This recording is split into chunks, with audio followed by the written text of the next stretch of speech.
I started to play around with film. I was working at St Martin's in Soho, which is where the film industry was at that time.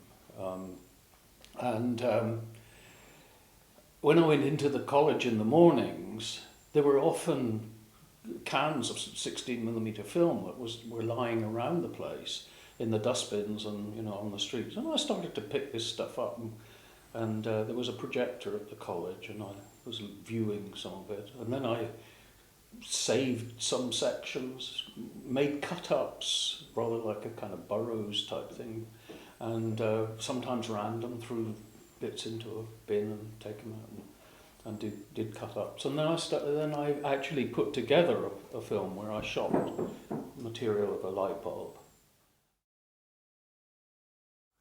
Well, I think that really came, in a way, with that first piece, with the light bulb. And I mean, I didn't call it expanded cinema. In fact, I didn't know what I was doing, really. I mean, I've always said I was working like a primitive.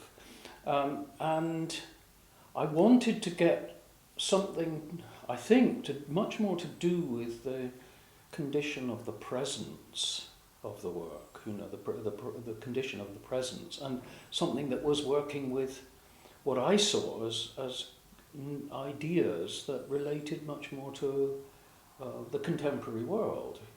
And so in that way, I wasn't just interested in making films inside the frame.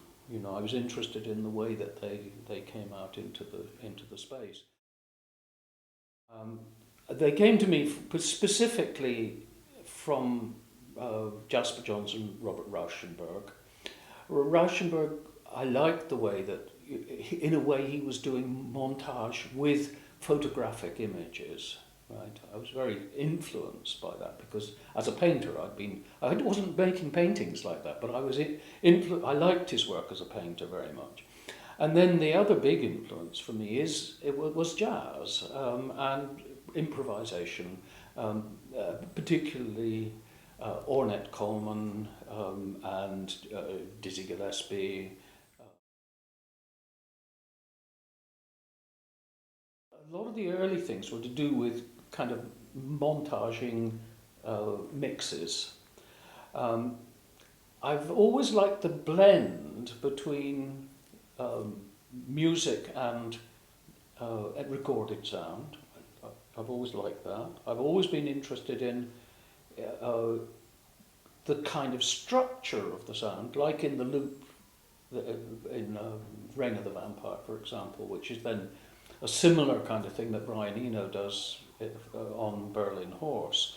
The idea of loops, in the same way that I was working with loops with the picture. I was interested in looping with the film, with the soundtracks.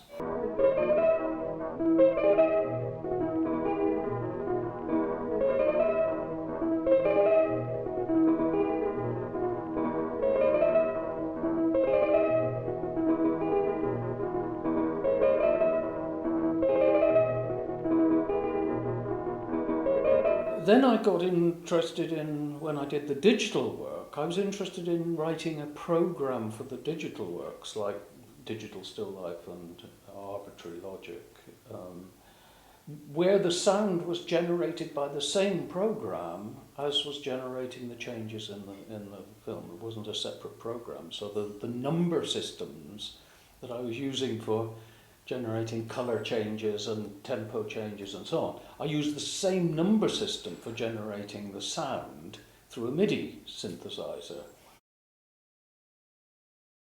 I was interested not in politics in the way of intervening politically in political events. I was interested in what I called then a politics of perception. It's changing the way people approach their experience and their social experience and the way that they understand the world and where their priorities for value. And if you put it into comparison with things which are given value in normal media, television and film, you've got a contrast, I think, of a value system. So you can have, the curious thing is you can have a directly political film where the way in which the spectator is expected to behave in relationship to the film is actually retrograde. I have certainly always argued that you can't separate language from medium, or I would say better, you can't separate language from technology. You can't separate the question of meaning from the way in which the technology affects meaning. And I certainly got very interested, one of the reasons I was interested in digital work and working with digital forms is that for me the digital is a major shift in the way in which the philosophical questions interface with technology.